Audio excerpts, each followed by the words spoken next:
그래서 이제 뇌 치매를 이해를 하려면 뇌의 기능에 대해서 좀 이해를 할 필요가 있습니다. 그래서 이 대뇌, 인간의 고위 인지 기능은 여기 크게 있는 대뇌라는 뇌에서 인간의 고위 기능을 담당을 하고, 여기 작은 뇌, 이건 소뇌라고 하고요. 이거는 균형을 담당을 하고, 주로 생각을 하는 쪽은 이쪽 큰 대뇌에서 결정을 하게 됩니다. 그래서 사고가 이루어지는 쪽은 대뇌 피질이라고 그래서 머리의 껍데기 쪽에서, 머리 겉에 쪽에서 주로 이루어지게 되는데요. 뇌는 크게 머리 앞쪽을 전두엽, 뒤쪽, 뒤통수 쪽은 후두엽, 그리고 가운데 쪽에 두정엽, 아래쪽에 측두엽, 옆에 측두엽, 이렇게 4개의 그 영역으로 나누어지게 되는데요. 각각의 영역이 조금씩 다르고요. 각 영역의 그 기능을 아는 것이 치매를 이해하는 데 도움이 되는데요. 먼저 전두엽, 머리 앞쪽은 판단력이라든지 계획성, 변화에 대한 대처, 추상력, 이런 고위 기능을 담당을 하게 되고요. 가령 전두엽이 다치거나 손상되게 되면 도덕관념이 떨어진다든지, 이제 성격이 과격해진다든지, 특히 이제 술에 만취했을 때도 전두엽의 기능이 흥분이 아니고 억제가 되면서, 전두엽 기능이 억제가 되면 이런 과흥분성이 나타날 수 있게 되는 겁니다. 그 다음에 옆에 이쪽 두정엽은 주로는 공간감각, 방향감각, 길을 찾는다든지 길을 잃는다든지 그림을 그린다든지 하는 역할을 하게 되고요. 그 다음에 측두엽이 또 중요한데, 이쪽 옆쪽 측두엽은 이제 언어 부분과 기억력이, 특히 측두엽의 해마라고 하는 쪽이 기억력에 아주 중요한 부분이고, 알츠하이머 치매 때 가장 먼저 침범되는 쪽이 이쪽 영역이라고 할 수 있겠습니다. 후두엽은 고위 인지보다는 시각, 눈에 보이는 거 부분을 담당을 하게 됩니다. 그래서 뇌의 기능에 대해서 간단히 살펴보았고요. 그럼 이제 치매의 정의에 대해서 한번 보도록 하겠습니다. 깜빡깜빡 자주 하신다고 내가 치매 아닌가 이렇게 오시는 분들이 많이 있는데요. 사실 혼자서 보호자분한테 같이 오시는 게 아니고 혼자서 저한테 나 치매인 것 같다고 오시는 분 치고 지금까지 치매인 분은 한 분도 없었습니다. 그래서 치매라는 진단은 인지가 떨어지기 때문에 본인이 문제가 있는 것도 잘 모르는 경우들이 많아요. 그래서 어쨌든 치매는 지적 능력이 저하돼서 일상생활에 문제가 생겨나기 시작할 때로 정의를 하고요. 예를 들어서 뇌졸중으로 신체가 불편해서 일상생활에 도움이 필요하다, 이런 거는 치매가 아니겠죠. 인지 기능이 떨어져가지고 기억력이 떨어져서 일상생활에 문제가 될 때, 그래서 단순 건망증, 깜빡깜빡 하더라도 일상생활에 혼자 독립적으로 하고, 그냥 단순 건망증, 이제 연세가 드시면서 자연적으로 기억력은 떨어지게 마련인데요. 병적인 기억력 장애는 이제 일상생활을 하면서 누군가 도움이 필요로 하는 그런 문제들을 일으켜서 옆에서 챙겨줘야 된다는 거고, 단순 건반증은 좀 깜빡하긴 하지만 그래도 본인 신변 처리를 스스로 잘 할 수 있다는 점에서 건망증과 치매를 구분을 해야겠습니다. 그래서 치매는 일상생활에 혼자서 문제가 생기기 시작한다, 이 부분을 알고 계셔야 되겠고요. 그래서 지적 능력의 저하, 특히 가장 중요한 게 기억장애입니다. 기억장애가 수반되지 않는 치매는 거의 드물고요. 치매의 거의 99%는 대부분은 기억장애를 거의 반드시 포함을 하게 됩니다. 그래서 기억장애와 함께 언어장애가 나타나기도 하고, 방향감각, 시공간 능력이 떨어지기도 하고, 성격이 변하기도 하고, 그 밖에 계산이나 추상적 능력이 떨어지기도 하고, 그 다음 정의는 후천적이다. 그러니까 선천적으로 정신지체가 있다든지 해서 그런 거는 원래 정신지체가 있었던 거지 치매가 아니죠. 원래 할 수 있던 것을 못하게 될 때 치매라고 하지, 원래도 못했던 거는 그냥 정신지체인 겁니다. 그리고 만성적이다, 진행성이다, 일시적이지 않다, 지속적이어야 돼요. 그래서 치매가 왔다가 없어졌다가 또 왔다가 없어졌다가 이런 거는 없습니다. 그래서 병원에 입원을 하신다든지 연세 있는 분들이 병원에 입원하고 환경이 바뀌고 병원에서 이런 독한 약을 쓰고 하다 보면 일시적인 선망 혼동 증상이 일어나서 치매 비슷하게 막 사람도 못 알아보고 밤에 소리 지르고 이상한 소리 하고 그러면서 치매가 왔다고 이렇게 저한테 의뢰가 들어오는 경우들이 있는데요. 그 평소에는 문제가 없었다고 한다면 그거는 일시 치매가 아니고 일시적인 선망증일 가능성이 높아요. 그래서 계속 지속적인 원인이어야 되지 잠깐 있다 없다 하는 게 아니라는 거죠. 치매는. 근데 이제 치매는 한 가지 진단이 아니에요. 그 다음에 알아야 될 것이 치매는 여러 가지 질환이 속해 있는 증후군이라고 하거든요. 증후군. 그래서 단 한 가지 질병명이 아니고 치매의 원인에는 한 70가지, 수십 가지 원인이 있어요. 그래서 치매의 치료나 예방을 이해를 하려면 또 원인에 대해서 여러분들께서 아셔야 되는데요. 가장 흔한 치매는 알츠하이머 치매 들어보셨나요? 알츠하이머 치매? 네. 가장 흔한 치매는 알츠하이머 치매고요. 절반 이상의 치매, 많게는 치매 환자 10명 중에 한 6명, 7명 정도가 알츠하이머 치매입니다. 원발성 치매의 가장 대표적인 치매가 알츠하이머 치매가 있고요. 그 다음으로 흔한 치매가 혈관성 치매가 되겠습니다. 혈관성 치매라는 것은 여러분 건강검진 같은 거 받아보셨을 때 건강검진편에 결론에 혈관성 치매 위험이 있다. 이런 거 들어보신 분 있으신가요? 네.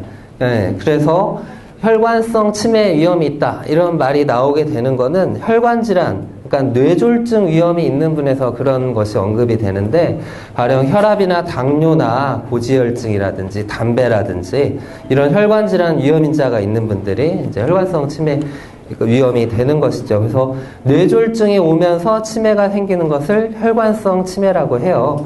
이 두 가지 알츠하이머와 혈관성 치매가 전체 치매의 8, 90% 거의 대부분을 차지하고요. 오늘 일단은 이 두 가지만 이해를 하고 가셔도 여러분 충분하겠습니다.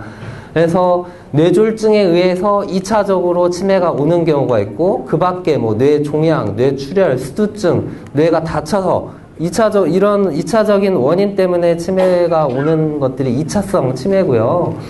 그거의 상대적인 개념으로 원발성 치매, 그러니까 치매 자체로 시작되는 질환, 다른 뭐 뇌졸중 때문에 치매가 2차적으로 오는 게 아니고 알츠하이머병 자체는 그거 자체로 치매 증상으로 나타나는 원발성 치매입니다. 대표적인 게 알츠하이머고 원발성 치매에는 뭐 루이스체병이나 뭐 파킨슨병이나 다른 질환들도 있어요. 그 밖에 이제 매독이나 에이즈 때도 치매가 생기기도 하고 갑상선 저하증, 술, 알코올 중독증, 유독증 여러 가지 원인에 의해서 또 치매가 대사적으로 오기도 합니다. 이 크로이츠펠트 야구병이라는 거는 예전에 뭐 광우병이라고 해서 시끄러웠던 그 질환인데요. 아주 희귀한 거고 1년에 몇 명 안 되죠. 저도 한 명밖에 본 적이 없습니다. 그래서 치매의 통계, 여러분들 이제 치매 뉴스에도 계속 나오고 치매에 대해서 관심들이 늘어나고 있는데 얼마나 많은가? 65세 이상 인구에서 10%, 10명 중에 1명입니다. 생각보다 많아요. 지금 우리나라 통계에 70만 명이 잡혀 있습니다.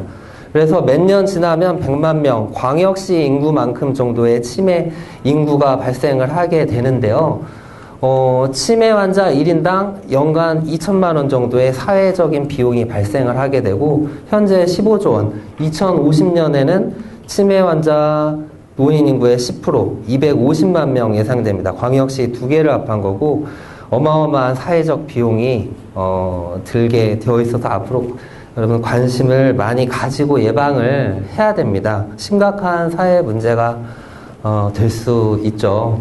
그래서 아까 얘기 드렸듯이 알츠하이머 치매가 60%, 그 다음에 혈관성 치매가 20%, 근데 많게는 40%까지 봐요. 왜냐하면 혼합성 치매라고 해서 알츠하이머 치매와 혈관성 치매가 두 가지 요소가 섞여 있는 분들이 있어요. 순수 알츠하이머만 있는 게 아니고 뇌혈관 질환도 있고 알츠하이머성도 있고 이게 두 가지 다 가지신 분들이 많이 있다는 거죠. 그래서 이 두 가지를 어쨌든 합하면 거의 8, 90%가 되게 되고요. 발병에서부터 사망까지 시간은 암 같은 경우는 평균 5년 생존을 하게 된다면 알츠하이머 치매 같은 경우에는 8년에서 16년 정도.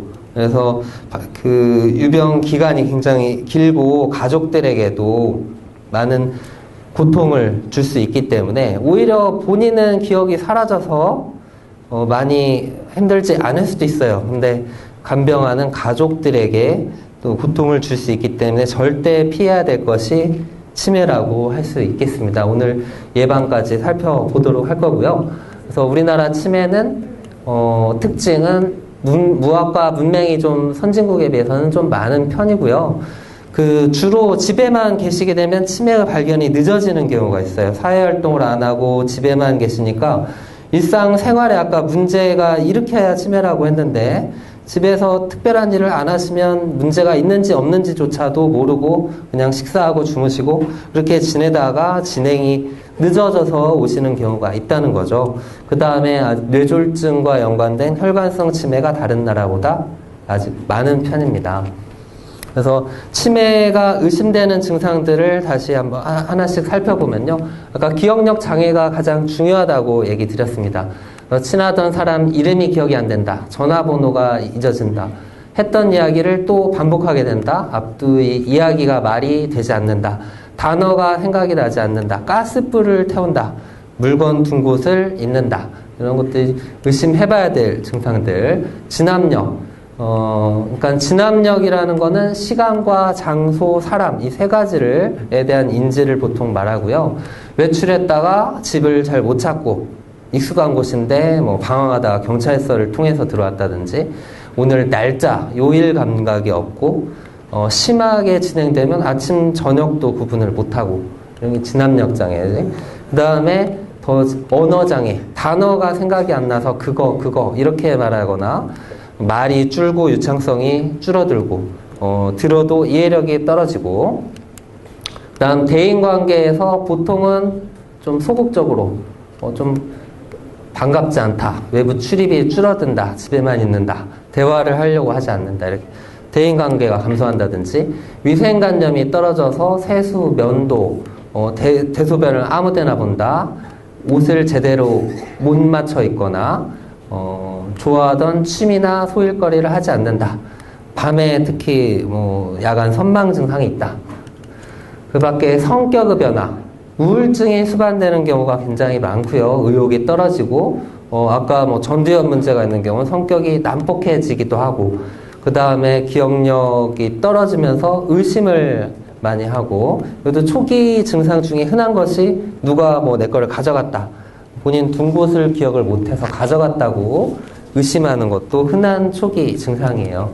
그래서 그 다음에 개선 능력이 돈 관리가 안 된다든지 예전에 하던 세탁기, TV 이런 물건 사용이 안 된다든지 이럴 때 이제 의심을 해 보아야죠. 그래서 치매의 원인에 대해서 아까 알츠하이머 치매, 혈관성 치매 두 가지만 일단은 알고 가자 얘기를 드렸고요. 그 두 가지 알츠하이머, 혈관성 치매가 전체 치매의 8, 90% 이에 대한 이해가 가장 중요하다. 이 두 부분에 대해서 자세히 봐보도록 하겠습니다. 알츠하이머가 절반 이상, 혈관성 치매가 나머지, 그리고 혈관성과 알츠하이머가 섞여 있는 경우, 그 밖에 희귀한 치매들. 그래서 알츠하이머 치매, 가장 중요한 알츠하이머 치매에 대해서 차근차근 보도록 하겠는데요.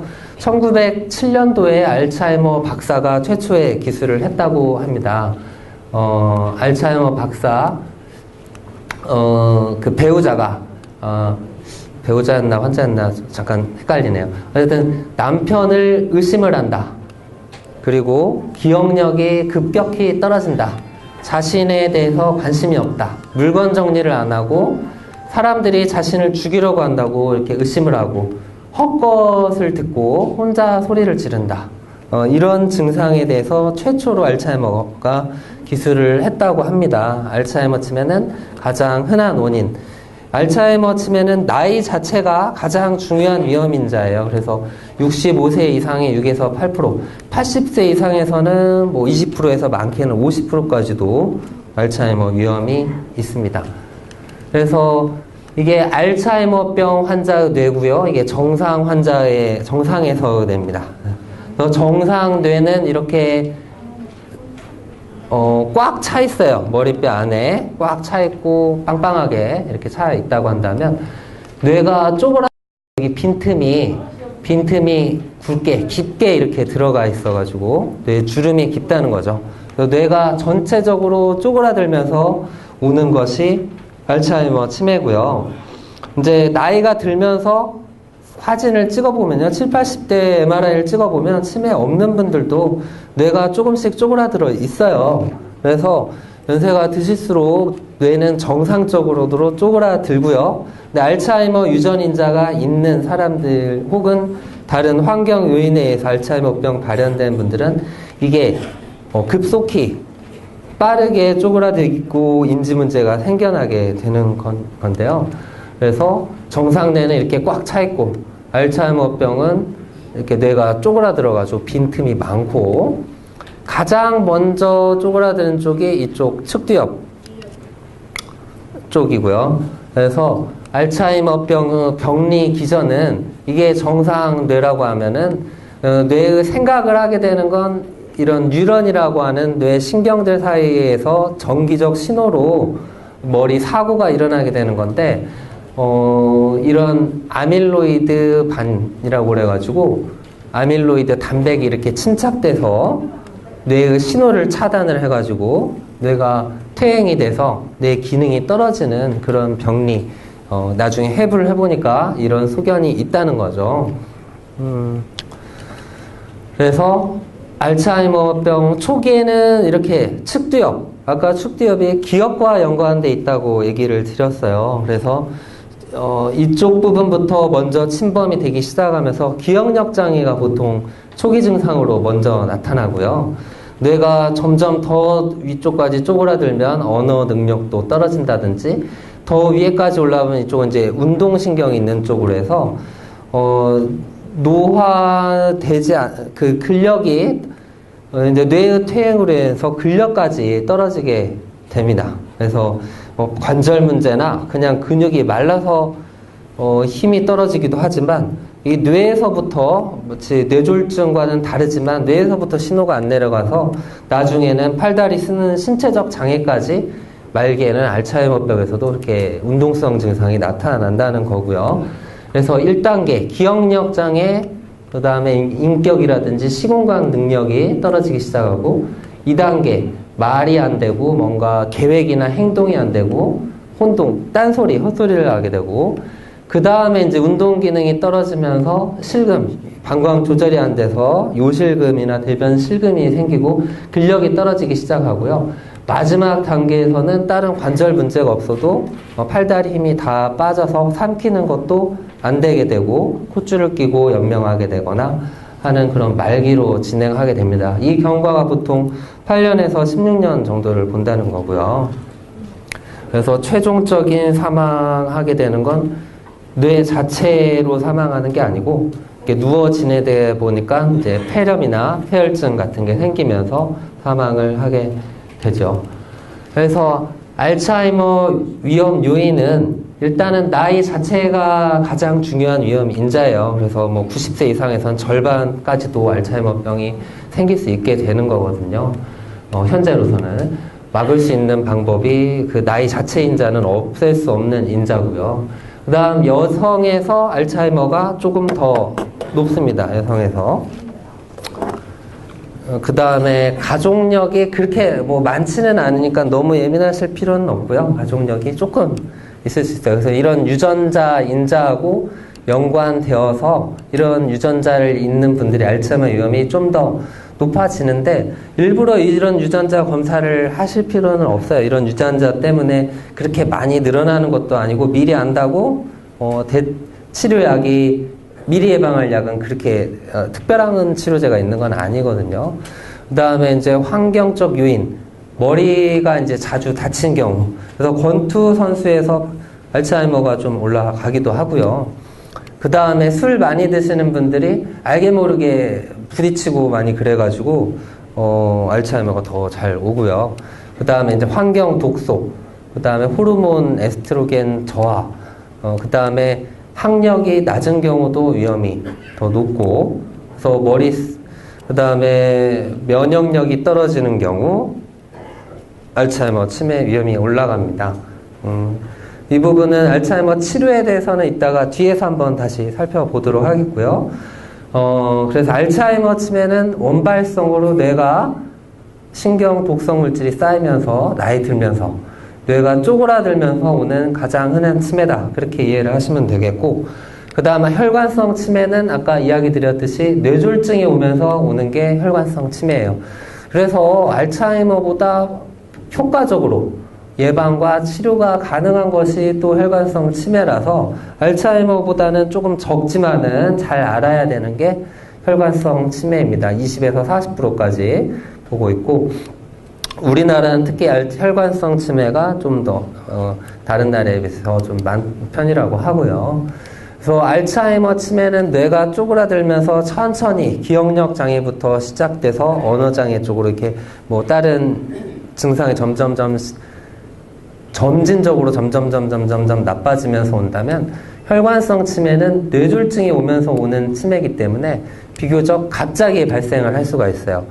혹은 단계적, 계단적으로 이렇게 발생을 한다고 하거든요. 뇌졸중이 한 번 왔다가 또 나빠졌다가 또 한 계단, 뇌졸중이 또 오면 또 한 계단 또 나빠지고, 뇌졸중이 또 오면 한 계단 또 나빠지고, 이렇게 뇌졸중이 반복되면서 계단식으로 온다든지 갑자기 온다든지 하는 특징이 있고요. 알츠하이머는 물어보면 기억력 장애가 언제부터 시작됐는지 잘 모를 수도 있고 한데, 혈관성 치매는 특정 시점에 한쪽이 뭐 편마비가 왔다든지 특정 뇌졸중 증상과 함께 갑자기 발생하는 경우도가 있고요. 그 다음에 좀 진찰을 해보면 신경학적 증상, 한쪽에 뭐 위압이나 감각이 떨어진다든지 하는 증상이 있을 수도 있고, 그 다음 뇌졸중 위험인자가 있는 경우에 혈관성 치매 위험이 올라가겠고요. 그래서 이거는 뇌 혈관을 보는 그림이고요. 여기가 이제 가슴 쪽에 심장에서 동맥, 이 굵은 양쪽의 경동맥, 목동맥을 통해서 뇌로 올라와서 뇌 피 공급을 이렇게 합니다. 근데 이런 뇌 혈관들이 이렇게 수십 가닥의 뇌 혈관들이 있는데, 이런 뇌 혈관이 뭐 여러 가지 원인으로 동맥경화가 돼서 점점 좁아진다든지 해서 그것이 콱 막히게 되면 그것이 이제 뇌졸중이 오는 거죠. 막히는 것은 뇌경색이고, 약한 혈관이 터지는 것은 뇌출혈이고, 그 두 개를 합해서 뇌졸중이라고 합니다. 그래서 뇌졸중이 이런 여러 가지 원인으로 혈관이 좁아지거나 혈관이 동맥경화로 딱딱해진 게 또 잘 터지거든요. 그래서 막히거나 터지면서 뇌졸중이 오면 그만큼 뇌졸중 온 부위 뇌가 사라지는 거기 때문에 그만큼 머리가 나빠질 수가 있는 거죠. 그래서 혈관성 치매의 진단은 아까 치매의 진단 기준에 합당해야 하며, 그래서 일시적이지 않고 지속적으로 점점 떨어지고, 근데 이게 단계적으로 떨어지거나 갑자기 떨어진다는 거고, 그 다음에 신체적인 것이 아니라 지적 능력이 떨어져서 일상생활에 제약이 있다. 그럴 때 혈관성 치매를 진단할 수가 있고, 그러면서 이제 진찰 소견 또는 머리 사진을 찍어가지고 뇌졸중 온 게 확인이 될 때 종합적으로 인지검사와 종합을 해서 혈관성 치매를 진단할 수가 있습니다. 그래서 혈관성 치매는 갑자기 생길 때 의심, 단계적으로 악화된다든지, 뇌졸중 병력이 있었다든지, 고혈압 같은 위험인자가 있다든지, 편마비와 같은 국소신경학적인 증상, 징후 같은 게 있을 때 혈관성 치매를 더 의심을 해야 되고요. 네, 혈관성 치매에도 종류가 있는데, 이거는 이제 다발경색 치매. 그러니까 이쪽에 뇌졸중이 한 번 왔어요. 이게 같은 시기에 다 온 게 아니고, 뭐 2년 전에 여기 뇌졸중이 한 번 와서 전두엽 기능이 조금 떨어졌었는데, 이쪽에 또 뇌졸중이 한 번 더 오면서 방향 감각도 좀 떨어지고, 이쪽에 또 뇌졸중이 오면서 언어 기능도 점점 떨어지고, 이게 계단식으로 나빠지다가 인지가 떨어져서 더 이상 혼자 뭔가 못하고 주변에서 도와줘야 될 때, 그때 이제 혈관성 치매가 진단이 되고요. 좀 흔하지 않게 전략성 뇌졸중 치매라고 그래서 이 부분 시상이라는 쪽에 이렇게 조그맣게 뇌졸중이 와도 여기는 의식이 깨어있는 정도라든지 사고하는데 중요한 부분이라서 이렇게 뇌졸중이 작게 와도 이거 한 방에 치매가 오는 경우도 있습니다. 그런 게 이제 전략성 뇌졸중 치매라고 하고요. 근데 이렇게 뇌졸중이 꼭 있어야 혈관성 치매가 오느냐? 또 그렇지도 않은 것이 이렇게 여기 점점점점 이렇게 작은 혈관이 막힌 자국들이 있어요. 근데 이런 게 하나가 막혀서 소혈관 질환이라고 하는데 이런 거 하나 막힐 때는 별다른 증상을 못 느낄 수도 있어요. 하나하나 올 때는. 근데 이게 하나 오고 2개 오고 10개 오고 20개 오고 50개 오고 뭐 100개도 있는 분도 있고 200개 있는 분도 있거든요. 그러면은 뇌졸중 병력이 없는데도 이런 게 계속 좌우로 늘어나면 머리가 나빠지겠죠. 그렇게 해서 좀 점진적으로 오는 혈관성 치매도 있어요. 그런 경우는 MRI나 머리 사진을 비로소 찍어봐야 알 수 있는 경우도 있습니다.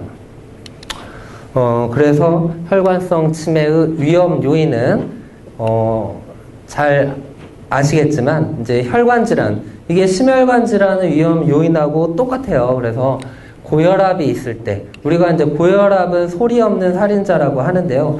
고혈압을 조절을 하는 이유는 고혈압이 혈관의 압력을 동맥에 오랫동안 뭐 5년, 10년 이렇게 혈관의 압력을 누적을 하면 혈관이 딱딱해지고 동맥경화가 되고 좁아지고 뇌혈관 질환과 심혈관 질환을 일으키기 때문에 고혈압을 조절하는 거지 고혈압 자체가 증상을 일으키기는 어려워요. 2차적으로 증상을 일으키는 거죠.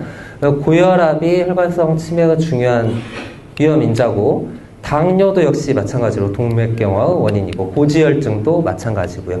담배도 동맥경화 원인이 되고요. 비만, 그 다음에 이제 심장병, 스트레스, 이런 점들이 이분은 뭐 그냥 임상 증상이 있어서 찍은 게 아니에요. 어쩌다 보니까 찍었는데 이렇게 작은 혈관 막힌 게 많이 있었다는 거죠. 이런 것이 이렇게 수백 개가 돼서 구름처럼 껴버리면 머리가 제대로 돌아갈 리가 없어요. 그래서 조기에 더 늘어나지 않게 관리를 해야 된다는 거고요. 그래서 이렇게 MRI를 찍으면 CT보다 이런 소혈관 질환한테 자세히 볼 수 있는 양상이 있고 이렇게 혈관이 좁아져 있어가지고 혈관이 이게 꽉 막히기 전까지는 뭐 약간 어지럽거나 그러기만 할 수도 있고 아무런 증상이 없는 경우도 많이 있기 때문에 혈관을 미리미리 직접 찍어 보시는 게 혈관성 치매 뇌졸중 예방에 중요하고요.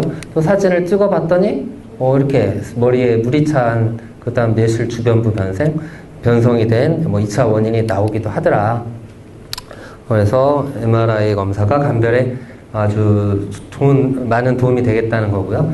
이거는 이제 보통 아밀로이드 페트 검사라고 해서 보통 대학병원급에나 있고요. 일반 종합병원은 거의 없고 저희 병원에도 없는데 아밀로이드 아까 이제 알츠하이머 치매가 아밀로이드 단백 같은 것이 뭐 독성으로 이렇게 쌓이면서 뇌가 쪼그라드는 거라고 이야기를 드렸는데 아밀로이드 페트를 찍으면 같은 나이에서 정상에서는 그냥 보통으로 이렇게 나온다면 알츠하이머 치매 진행되는 환자는 이렇게 심지어 알츠하이머 치매 증상 하나도 안 나타났을 때 찍어도 이미 아밀로이드가 이렇게 페트에서 이렇게 빨갛게 올라가 있는 그런 소견을 미리 볼 수도 있어요. 그래서 아밀로이드 단백이 침착되는 알츠하이머병의 진단에 아주 유용할 수는 있고요.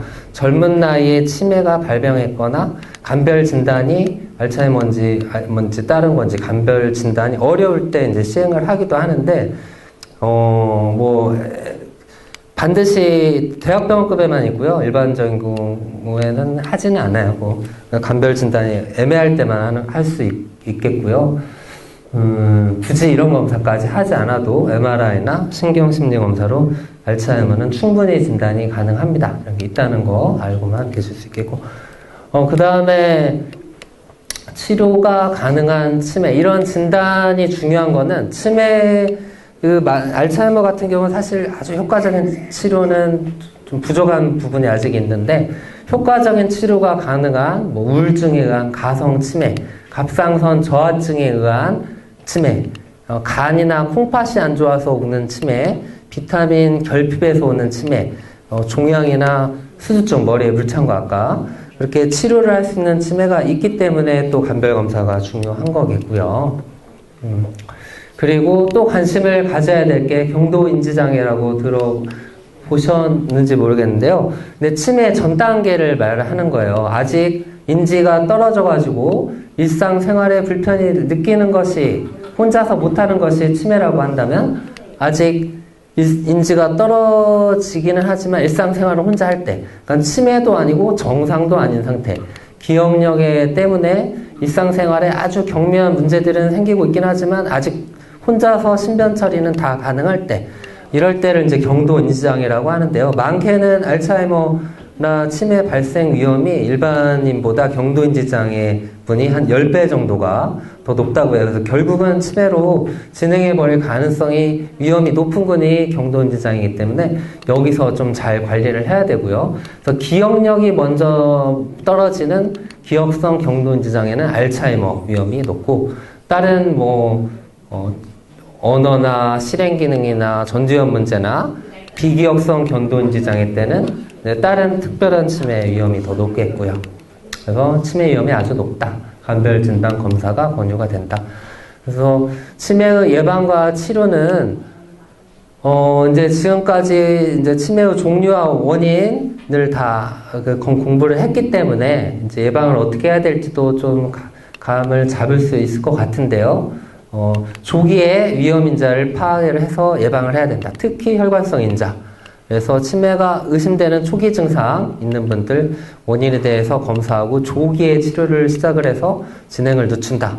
치매가 이미 온 분은 악화를 늦추게, 그 다음에 여러 가지 환자와 또 보호자 고통을 최소화하기 위해서 행동 증상을 관리를 또 해야겠어요.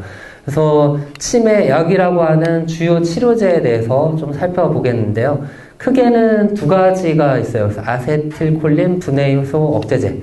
이제 아세틸콜린이라는 게 뇌의 생각을 하는데 신경 전달 물질인데요. 알츠하이머 환자에서 이 아세틸콜린이 떨어지게 돼서 뇌의 전달이 잘 안 일어나는데 그거를 늘려줄 수 있는 약이고 뇌 신경을 보호해주는 효과가 있어서 치매의 진행을 늦춰주는 약이에요. 그래서 이 약이 전 세계적으로 가장 많이 쓰는 치매 약이고요. 그래서 아리셉트라는 약이 좀 많이 쓰이고 있고요. 그 다음에 메만틴이라고 하는 또 치료제, 머리에 노이즈, 소음을 없애준다, 그런 기전인데요. 자세한 기전까지는 모르셔도 될 것 같고요. 그래서 이런 약물들 알츠하이머가 이제 진단이 되고 증상이 시작될 때 약을 치료를 안 하면 이렇게 점점 나빠지게 된다면 치료를 하면은 나빠져요. 나빠지는데 나빠지는 속도를 좀 늦춰준다는 거죠. 그래서 아까 알츠하이머병의 병의 경과가 8년에서 16년 정도 본다고 그랬는데 뭔가 신체적으로라든지 남한테 의존하는 게 되는 시기를 한 2년 정도 늦춰주는 효과가 있을 수가 있어요. 그래서 사실 근본적인 치료제는 없고 진행을 좀 늦춰주는 그런 치료제가 있다. 그래서 독립적으로 혼자 할 수 있는 생활을 초기 치매 때 좀 더 연장을 해주는 의미가 있을 수 있겠어요. 그래서 초기 진단이 중요하다는 거고요. 그래서 근본적인 치료약은 없다. 그 다음에 치매 예방약이 있는지 이렇게 기억력이 떨어진다고 치매 예방약 받겠다고 오시는 분들이 있는데 사실 치매 원인이 앞서 본 것처럼 여러 가지예요. 그래서 원인부터 파악을 하고 거기에 맞춰서 혈관성 인자가 있으면 그거 치료를 해야 되는 거지 그냥 치매 예방약 뚝딱 나오는 게 아니거든요. 그래서 위험 인자를 파악을 하고 검사를 해봐서 인자가 있는지 파악을 하고 거기에 맞춰서 치료를 하는 것이 중요하겠고요. 그리고 아까 얘기 드린 치매를 늦춰주는 그 약을 치매 전 단계 경도인지장애 때 투약을 해봤는데 그다지 효과는 없는 것으로 나왔어요. 그래서 사실상 치매 예방약 한 가지로 딱 나온 약은 없고요. 원인을 조절을 해야 된다.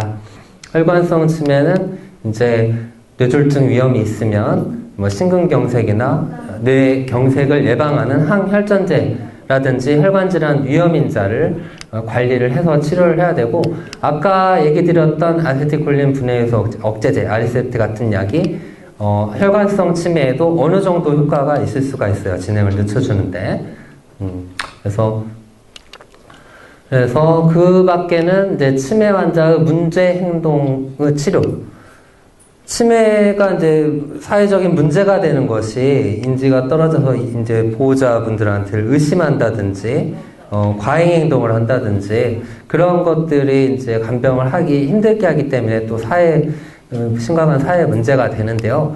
그런 행동 증상은 이제 치료는 못해도 조절은 할 수는 있어요. 그래서 가령 의심을 한다, 누가 훔쳐갔다, 이런 게 흔한 증상이고요. 헛것을 본다든지, 그 다음 뭐 성적인 행동이나 반복 행동을 보인다든지, 이런 것들은 이제 신경과나 정신과나 이런 약물을 많이 써본 전문 의사에게서 효과적으로 비교적 조절할 수 있는 약들이 있습니다. 그래서 병원에 오셔서 상담을 해야 되는 거고요. 근데 이제 문제는 이런 약들을 과하게 쓰면 환자가 처지고 깔아앉고 의식이 떨어지고 오히려 혼동 증상이 심해진다든지 할 수 있기 때문에 이제 전문가한테 가서 진료를 받고 조절을 하는 것을 권유를 드리고요. 그 다음에 비약물적인 치료. 이제 여기 뭐 가족분들 중에 치매 환자가 있는지 모르겠는데요. 그래서 심리적인 지지, 친숙한 환경을 조성을 해주고 친숙한 보호자가 우울증이나 불안, 불면증 위험을 감소시켜줄 수 있고, 주위 환경의 변화를 최소화해서 좀 익숙한 환경을 조성해 주는 것. 그래서 치매 환자분들이 이 병원에 입원하면 증상이 갑자기 많이 나빠져요. 그리고 또 안전하고 편안한 환경, 넘어지거나 다치지 않는, 골절도 흔한 게 있는 사고들이고요. 그 다음에 일상생활의 범위를 유지시켜준다. 뭐 산책이나 운동이라든지, 그 다음에 일기 쓰기, 달력, 시계 보기. TV를 보는 건 그냥 수동적으로만 있는 거기 때문에 그거보다는 본인이 좀 더 능동적으로 하는 거, 뭔가 쓴다든지, 뭐 화투 하는 것도 좋겠어요. 뭐 이렇게 수동적인 것보다는 능동적으로 하는 것들. 그 다음에 내과적인 협병증 예방, 영양이나 운동. 그 밖에 이제 주간보호라든지 뭐 여러 가지 인지 프로그램, 그런 것도 이제 치매센터나 공단에 문의를 해볼 수가 있겠고요. 그래서 정리를 하면 이제 치매 예방에 있어서는 이제 혈압, 당뇨, 뭐 고지혈증, 비만, 심장병과 같은, 그 다음 혈관 질환 위험 인자 관리하는 것이 가장 중요하다고 하겠고요. 그 다음에 알츠하이머병을 예방을 하는 방법도 역시 머리를 많이 써주는 거예요. 아까 교육 학력이 낮은 사람이 알츠하이머 치매 위험이 높다고 그랬어요. 그래서 머리를 많이 쓰면 치매가 덜 오는데요. 운동을 하는 그것도 머리를 쓰는 거예요. 머리에서 신호를 보내가지고 몸을 움직이라고 하는 거기 때문에. 그래서 운동을 하면 이런 스트레스 호르몬이 줄어들고 뇌 독성 물질이 제거되고 하기 때문에 꾸준한 운동이, 걷는 운동이라든지 중요하겠고요.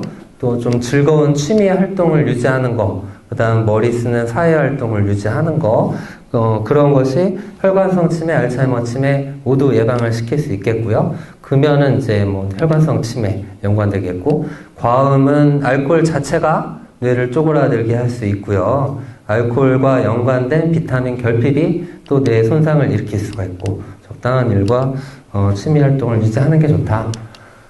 그래서 술이 뇌세포를 파괴하고, 그 다음에 비타민 결핍. 그래서 종합 비타민 같은 거를 챙기는 것도 치매 예방에 조금 도움이 될 수 있어요. 아니면 야채나 채소 같은 걸 골고루 잘 드시는 거. 그 다음에 운동 거듭 강조 드리면 뇌혈류가 증가돼서 뇌졸중도 안 오고 알츠하이머 예방에도 도움이 될 수 있다. 그 다음에 식생활, 과식을 피하고 비만도 연관돼요. 그래서 체중을 감량하고 저지방, 동물성 기름을 줄이고 생선류가 낫고, 그 다음에 기름을 줄이고 채소, 과일, 차, 야채, 비타민, 그 다음 물을 충분히 드시는 거, 이런 식생활, 이 부분이 치매 예방에 가장 중요할 수 있겠습니다. 네, 오늘 강의는 여기까지 하도록 하겠습니다.